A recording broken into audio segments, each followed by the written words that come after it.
5 seconds. Start.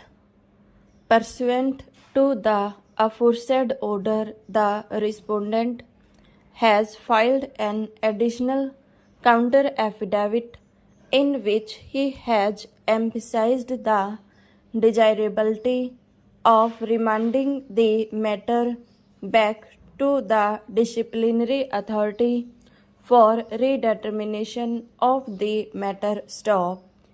He has emphasized that failure to supply the inquiry report to the delinquent deprives him of making a proper representation to the disciplinary authority before that authority arrives at its own findings with regard to the guilt or otherwise of an employee. This admittedly not having been done, clearly the respondent was prejudiced in submitting his defense. Stanza.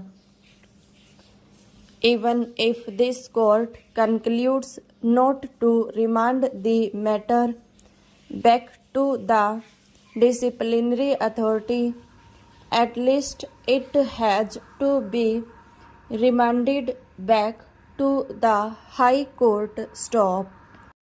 He has stated that a number of points were raised before the High Court which have not been considered on merits, as the High Court decided the writ petition only on the ground of non-furnishing of the inquiry report.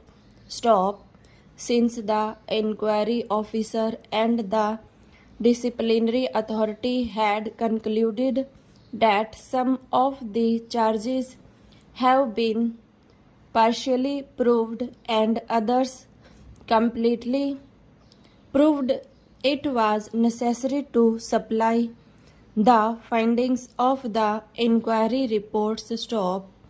Only on knowing the reasoning of the inquiry officer could the respondent give an effective explanation.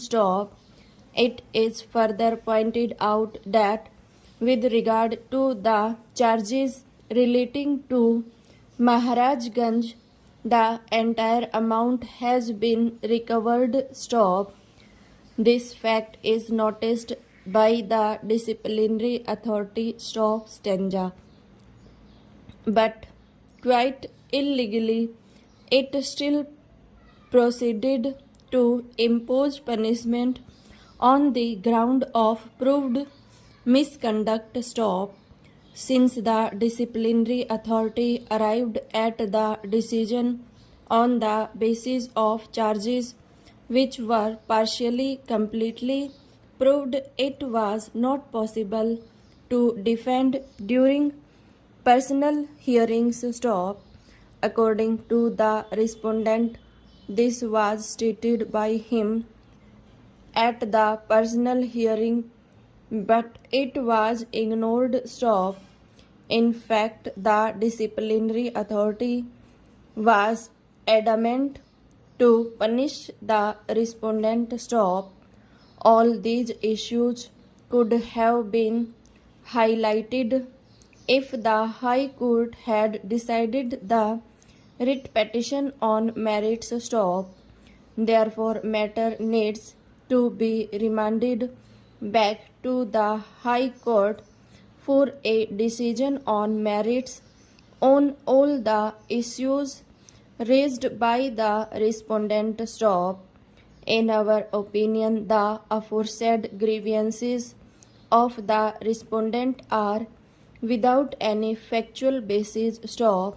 The petitioner has placed on the record of this court the translated copy of the charge sheet reply of the respondent to the charge sheet.